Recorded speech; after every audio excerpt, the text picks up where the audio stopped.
Hi everybody, I'm Fran Spielman, and with me is County Board President Toni Preckwinkle, mayoral candidate. Thanks for joining us.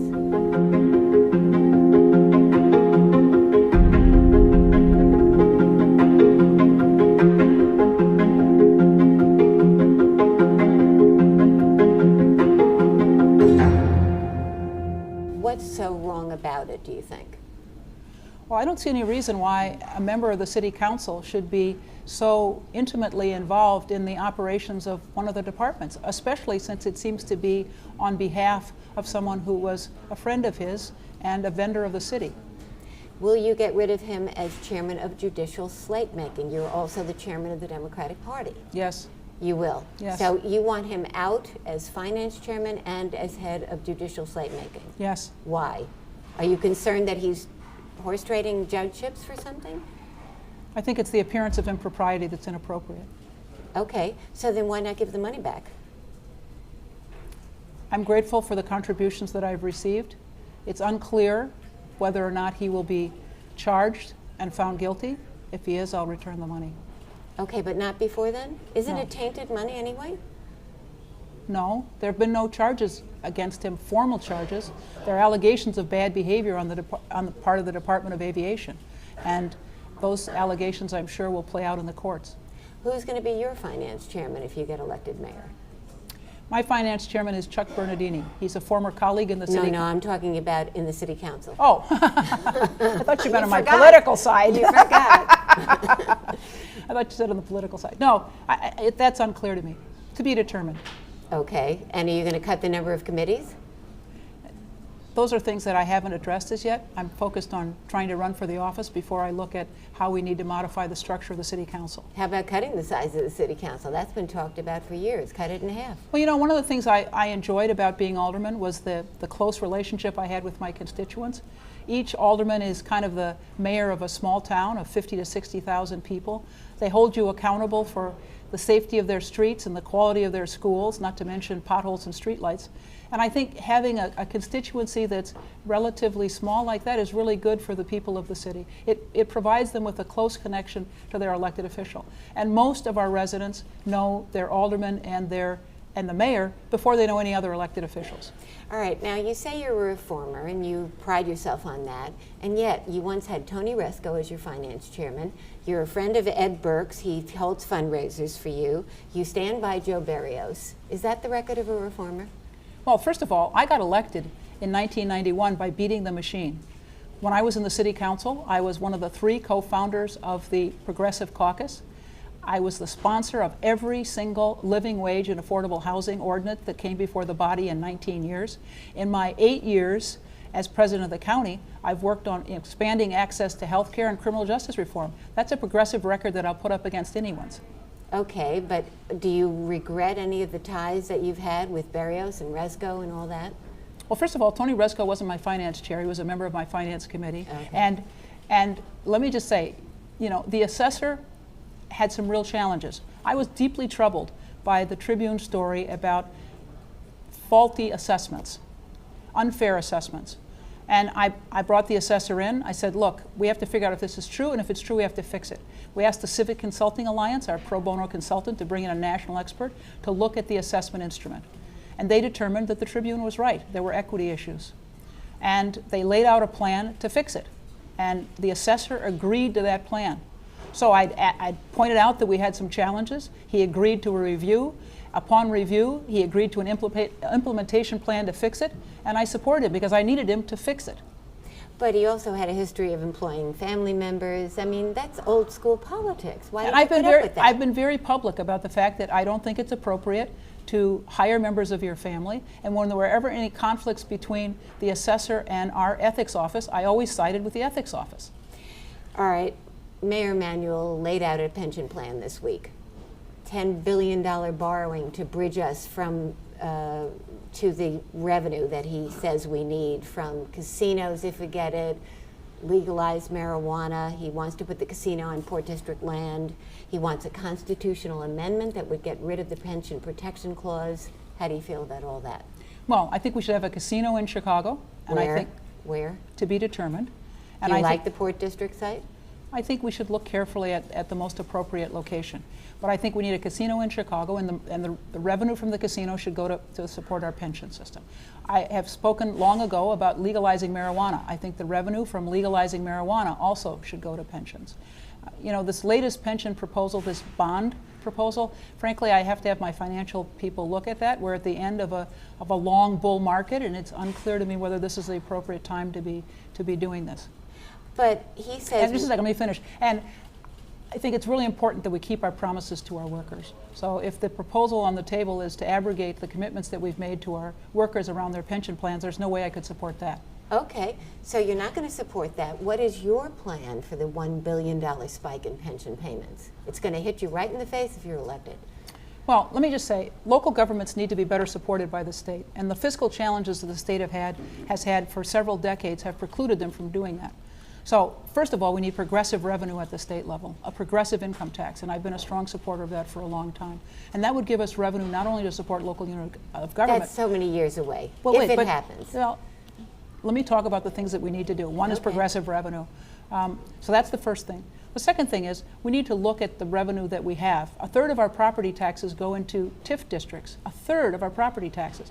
TIF districts were supposed to be a vehicle for jump-starting development in struggling neighborhoods. But the downtown is all TIFed. So some of the most valuable property in the city is part of TIF districts. That doesn't make any sense. So we need to unwind these TIF districts. In fact, the mayor wants $1.5 billion more in TIFs to go to these mega sites, like Lincoln Yards, like the Tribune Media site, like Michael Reese, and like the 78. And I hope, are you for that? I hope all those proposed TIFs will be paused until there's a new mayor in office, because this is a lot of money that will be diverted from our local property tax base into these TIF districts. And that's the challenge we have already. As I said, a third of our property taxes are going into TIF districts, which means they're unavailable to the city or our public schools.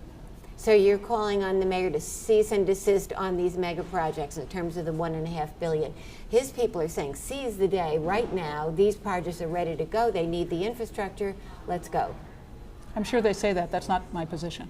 So do you support this support for it at all, or just not until the new mayor, or do you just don't want to do it at all? Not until the new mayor. You know, when I came into office, one of the things we did was an asset inventory. It's a slightly different circumstance, but we looked at the projects that were on the table. In our medical district, for example, there was a project to build a $20 million parking garage. And when we looked carefully what the needs were, what we really needed was a new ambulatory clinic and office space. So we didn't build the parking garage, and we took our time, and we now have a first-rate ambulatory care center just to the south of Stroger Hospital, which is what we really needed in the medical district, and not more parking. So I think you have to take a careful look at all the plans that are on the table and decide what really makes sense in difficult circumstances and what doesn't. So you say you're for progressive revenue. The progressive income tax, I understand you're for that. That's years away. What is the progressive revenue? The possibility is that it's 4 years away. Okay. In the best case, Can't you're wait right. for that. No, we have to do things like TIF reform. And Another example that's obvious to me, although I have our financial people working on other options, workman's comp. In the county, we have 20,000 employees, and we spend $20 million on workman's comp. Workman's comp is presently located in the Finance Committee. We have about 1.5 times as many people in the city, on the city payroll as the county, but we spend 5 times as much on workman's comp. So we have to look at things like workman's comp expenses and what's happening in our TIF districts at the very beginning to figure out where there are additional revenues. And again, you support removing that from the Finance Committee? Yes, I spoke some time ago about the need to put that in the executive branch. Okay, but the mayor said today, to my friends in the progressive movement, don't just think you're going to be able to tax the wealthy. That'll kill jobs. So what is your plan? What do you say to the mayor's statement there? And what is your plan to get progressive revenue locally under your control as mayor of Chicago? Well, as I said, the places I would start are TIF and workman's comp. We'll see how much money is available. I'm talking about revenue, new revenues. Well, if you wind down TIFs, or if you declare TIF surpluses, you have new revenue. Okay. If you are more judicious about your workman's comp payments, you have additional revenue. What about taxes? I'm not going to speculate on what kind of taxes might or might not need to be raised. Why not? I think. Why not? I mean, let me give an example of something that isn't a good idea, I think, and should never have been floated in the first place, and that's a commuter tax. I've spent a lot of time in the last 8 years trying to develop and support regional collaboration. So we have the Chicago Regional Growth Corporation. That's the 7 counties of northeastern Illinois, the economic engine of our state. And we're working together on a number of issues. Truck permitting, supporting small and medium-sized businesses as they try to up their exporting, the metal fabrication sector, and foreign direct investment. That's a collaborative effort. We don't want to be in a position where we're getting in a sort of tit for tat around commuter taxes. I think that's a terrible idea. So you're not for that, but what are you for? Are you for the LaSalle Street tax that the Chicago Teachers Union has long pushed? No, I've never said that I'd support the LaSalle Street tax. And why not? So you're against it? I'm not in favor of a LaSalle Street tax. I think it just forces trading elsewhere. Okay. And you think they would pick up and leave Chicago, maybe? I mean, they don't have to be here. Right. This is an industry. This is an industrial sector that's not tied to the ground, so it could go anywhere. Okay. So then, what are you for? What revenues locally, under your control as mayor of Chicago and the city council's control, would you raise? I'm not going to speculate now on what revenue needs might be, because I haven't had the opportunity to look carefully at the places in the budget where we can be more effective and efficient, and that's the first thing that I did when I got into the county. I brought every separately elected, and there were 11 of them, to the table and said, this is going to be shared sacrifice. We're going to figure out in every budget how we can save money so that we can meet this $487 million budget gap, and we did. But through a variety of cuts and refinancing. And 15 tax increases, including the penny you can campaign against. Not in the first year, not in the first year, refinancing some of our debt and so on. So I'm not going to speculate now on how we might raise revenue. Surely raising revenue is a possibility, but we're going to start with trying to make government more effective and efficient. Okay, but you have a record of taxation, 15 tax increases. You campaigned against the penny, you put it back. You tried the soda tax. You've done a ton of other taxes. Any regrets about how all of that played out in terms of the soda tax, of course? Would you do it again? Is there something you regret about how you did it? Clearly the soda tax was unpopular, and we repealed it. But let me talk about what you didn't repeal it, they did. You fought against the repeal. Yes, it was repealed by the county. So what's the mistake that you made in that instance, do you think? What did you do wrong? Sometimes good policy is neither popular nor possible, and that was surely an instance. And upon repeal, we made the very difficult decision to eliminate. Was it good policy, though, do you think, still? Do you think it was? Yes. You do. Why was it good policy? Why was that good policy to tax sweetened beverages?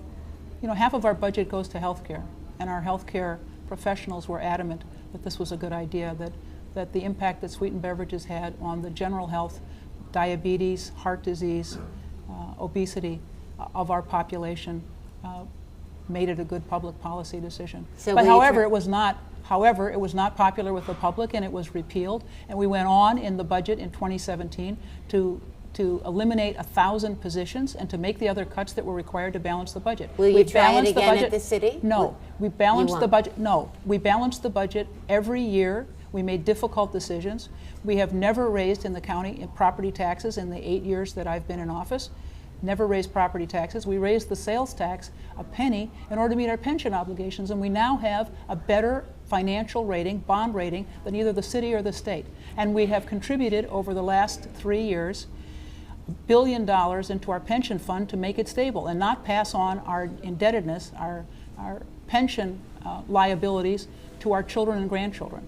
All right, let's talk about the rough start that your campaign got off to. The chief of staff, who was accused of sexual harassment. You said there were no other allegations that you had heard of. It turns out you knew about it in March. No, it's not true. It's not true at all. You knew about something else about him. Look, I take sexual harassment really seriously. As a woman, as a mother, as a grandmother, as a person in politics over the course of my 30-year career, I've been the victim of sexual harassment. I've witnessed it. When were you the victim? I'm sorry.